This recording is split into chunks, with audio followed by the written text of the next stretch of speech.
My mom started dating again after Dad died, but her new boyfriend was isolating her from everyone. Then I discovered he was abusive and had to call the police to save my mom from him. I, 28 female, never thought I'd be in this situation, but here I am.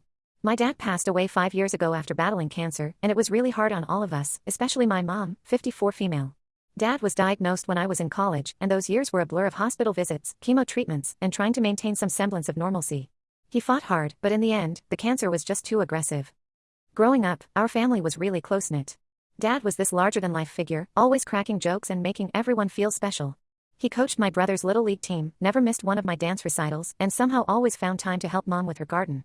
Every Sunday, we'd have these big family dinners where extended family would come over, and the house would be filled with laughter and the smell of Mom's famous pot roast. After Dad died, those Sunday dinners became a lifeline for us. It was a way to keep his memory alive and stay connected as a family. Mom threw herself into hosting these gatherings, almost like it was her way of keeping Dad's spirit alive. For the first couple of years, she was understandably devastated and focused on grieving. We all were. I got married a year after Dad passed, and it was bittersweet. My husband, Tom, 30 male, had known my dad and they got along great. Dad always joked that he approved of Tom because he could finally have someone to watch football with. At our wedding, we left an empty seat for Dad with his favorite hat on it. Mom cried during the father-daughter dance, which I did with my brother instead. About 2 years ago, Mom started dating again. At first, I was happy for her. I didn't want her to be lonely, and I knew Dad would have wanted her to find happiness again. She went on a few casual dates, nothing serious. She'd tell us about them during our weekly dinners, and it was nice to see her excited about something again. Then 6 months ago, she met Derek, 57 male. From the beginning, something felt off about him. He came on really strong, always trying to ingratiate himself with our family. The first time we met him was at one of our Sunday dinners. Mom had mentioned she was bringing someone, but we weren't prepared for Derek's overwhelming presence. He showed up with an expensive bottle of wine and immediately started regaling us with stories of his business successes. He barely let anyone else get a word in edgewise. When I tried to talk about my job as a teacher, he interrupted to give me unsolicited advice on how the education system should be run. After that, he started showing up uninvited to our family gatherings. He'd bring expensive gifts for my kids, things that were way too extravagant and often not age-appropriate. Once, he bought my 4-year-old son a tablet, which we had to return because we don't let him have that much screen time yet. What bothered me most was how he treated Mom. He was overly possessive, always keeping an arm around her and speaking for her in conversations. If she disagreed with him about something, even small things like what movie to watch, he'd get this angry look in his eyes. I started noticing changes in Mom, too. She began dressing differently, wearing more makeup, and seemed anxious around him. Once, I overheard him criticizing her outfit before a family dinner, saying she looked frumpy. Mom, who had always been confident and stylish in her own way, looked crushed. I tried to talk to Mom about my concerns, but she brushed them off. She said I was being overprotective and that Derek made her happy. She accused me of not wanting her to move on from Dad. That hurt, because all I've ever wanted was for her to be happy. I backed off, not wanting to upset her further. My brother, Alex, 26 male, noticed the changes too. We'd talk about it when Mom and Derek weren't around, both of us unsure of how to handle the situation. Alex thought we should give Derek a chance, saying that maybe we were just having a hard time seeing Mom with someone new. Things came to a head last week at my daughter Lily's 6th birthday party. We had planned a small gathering at our house with family and a few of Lily's friends. I had specifically told Mom it was going to be a low-key event, nothing fancy. Derek showed up uninvited, Mom claiming she forgot to tell me she invited him. He arrived late, interrupting the party games, and immediately took over. He insisted on being the one to hand Lily her presents, even though we had a whole gift opening routine planned. Throughout the party, he was loud and obnoxious, dominating conversations and making inappropriate jokes. He kept trying to one-up the other parents, bragging about his car or his recent vacation. I could see the other parents getting uncomfortable. The final straw was when it came time to sing happy birthday and cut the cake. As Lily was about to blow out her candles, Derek suddenly reached over and jokingly smashed cake in her face. Lily burst into tears, her special moment ruined. When I confronted him, he laughed it off and said I needed to lighten up, that it was just a harmless prank. I was furious. I pulled Mom aside and told her that Derek wasn't welcome at our family gatherings anymore. I explained my concerns about his behavior and how I felt he was changing her. I told her about how uncomfortable he made everyone feel and how he had ruined Lily's birthday. Mom got really upset.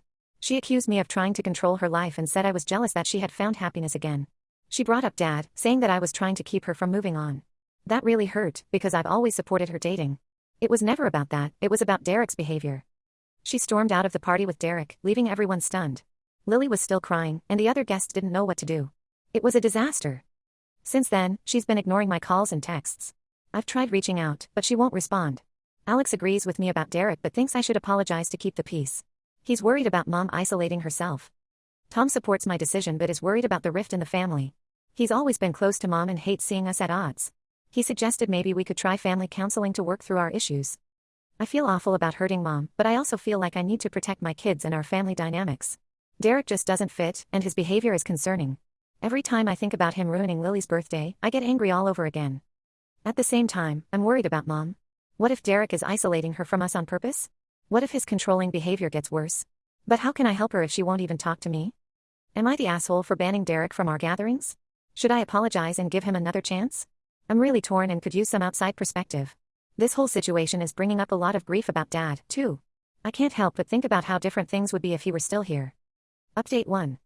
It's been a week since my last post, and things have only gotten more complicated. I appreciate all the feedback and support from everyone. It's given me a lot to think about. A few days after the birthday party incident, Alex called me in a panic. Apparently, Mom had called him crying, saying Derek had a misunderstanding with her neighbor and now she needed to move. Alex and I immediately dropped everything and drove to her house to figure out what was going on. When we got there, we found Mom packing up her things. The house was a mess, with boxes everywhere and things strewn about.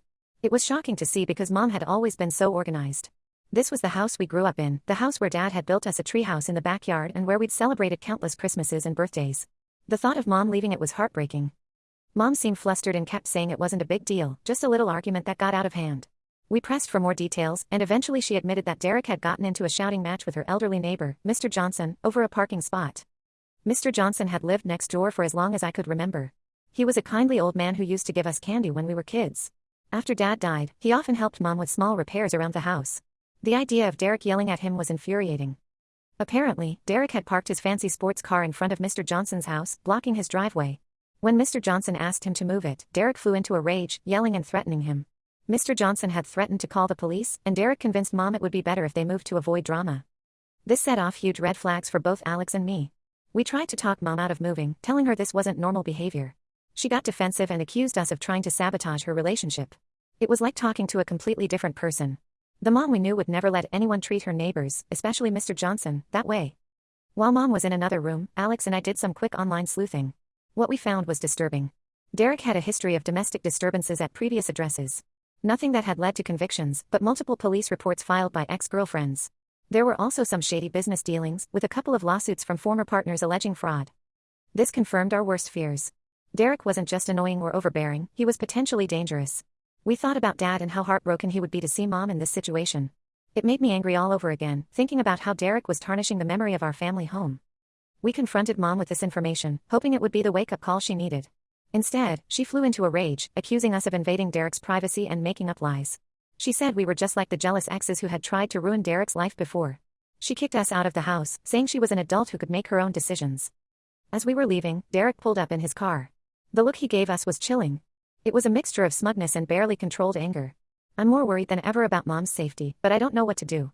She's not listening to reason, and I'm afraid pushing too hard will only drive her further away. I've reached out to a domestic violence support line for advice on how to handle the situation. They suggested documenting everything and staying in contact with Mom as much as possible, even if she's angry with us. They warned me that abusers often try to isolate their victims from family and friends. Alex and I are taking turns driving by Mom's house daily, just to make sure everything looks okay from the outside.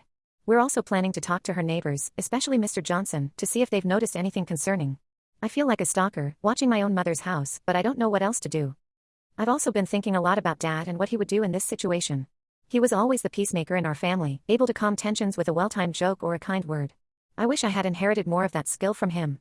Right now, I feel like every move I make is just making things worse. Tom has been incredibly supportive through all of this. He's been taking care of the kids when I need to deal with Mom's stuff, and he's always there to listen when I need to vent. But I can tell he's worried too. He knew and loved my mom before all this, and seeing her change so much is hard on him too. I feel like I'm watching a car crash in slow motion and can't do anything to stop it.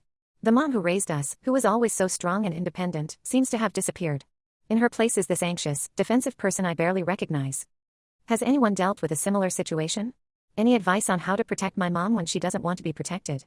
I'm torn between respecting her autonomy as an adult and my fear that she's in a dangerous situation. Every time the phone rings, I'm afraid it's going to be bad news about Mom. This whole situation is taking a toll on all of us, and I don't know how much longer we can go on like this. Update 2. I want to thank everyone for their support and advice. The past few weeks have been incredibly stressful, but there have been some developments I wanted to share. About a week after my last update, I received a call from my mom's best friend, Linda, 55F. Linda and Mom have been friends since college. They were roommates freshman year and have been inseparable ever since. Linda was even my godmother and has always been like a second mom to me. Linda was worried because Mom had suddenly quit their book club and cancelled their weekly coffee dates. This was very out of character for Mom, who had always been social and independent. The book club was something Mom and Linda started together after they both retired, and it had been a big part of Mom's life for years. Linda told me she had tried to visit Mom at home, but Derek answered the door and said Mom wasn't feeling well. When Linda insisted on seeing her, Derek became aggressive and told her to mind her own business. Linda left feeling uneasy and decided to reach out to me. Hearing this from Linda was the final straw. Mom and Linda had been through everything together: college, marriages, kids, and even Dad's illness and passing. For Mom to cut Linda out of her life was unthinkable. It was clear that Derek's influence was even worse than we had feared. I decided it was time to take more drastic action. I contacted the domestic violence support line again and explained the situation. They helped me come up with a plan. They emphasized the importance of having multiple people involved and having official support. The next day, Alex, Linda, and I went to Mom's house together. We had alerted the local police about our concerns, and they agreed to do a welfare check at the same time we arrived. I was nervous about how Mom would react, but I knew we had to do something. When we got there, Derek tried to turn us away, but the presence of the police forced him to let us in. The house was a mess, nothing like the tidy home Mom had always kept. There were empty liquor bottles on the coffee table, and the whole place smelled stale. Mom was initially angry to see us, but as we calmly explained our concerns and the pattern we had observed, something seemed to shift. Linda's presence seemed to have a particularly strong effect on Mom. Seeing her old friend's concerns seemed to break through some of the walls Derek had built. With the police there as neutral parties, Mom finally opened up. She admitted that Derek had become increasingly controlling and verbally abusive. He had isolated her from friends and family, monitored her phone, and threatened to hurt himself if she ever left him. She revealed bruises on her arms where he had grabbed her. It was heartbreaking to hear, but I was so relieved that Mom was finally seeing the truth. The police took statements from all of us, and Mom agreed to file for an emergency protective order against Derek. Derek was escorted from the property, raging and threatening legal action. It was scary, but I'm so glad we took action when we did. As he was leaving, he shouted that we'd regret this and that he'd make sure Mom had nothing left. The police warned him about making threats and told him not to contact Mom. Mom is now staying with me while she sorts things out. She's embarrassed and still processing everything that happened, but she's also expressed gratitude that we didn't give up on her. We're looking into counseling options to help her heal from this experience. Linda has been amazing through all of this. She's been coming over every day to spend time with Mom, helping her remember who she was before Derek. They've started having their coffee dates at my kitchen table, and hearing Mom laugh with her old friend has been wonderful. We're taking things one day at a time. Mom has good days and bad days. Sometimes she seems like her old self, and other times she gets defensive about Derek or talks about giving him another chance. The counselor says this is normal and that it will take time for her to fully process what happened. I know we have a long road ahead, but I'm just thankful that Mom is safe and away from Derek. Thank you to everyone who encouraged me to trust my instincts and take action. Your support made a real difference. Update 3. It's been about a month since my last update, and I wanted to share some final thoughts on this whole situation. Mom has been living with me and my family, and it's been a period of healing and rediscovery for her.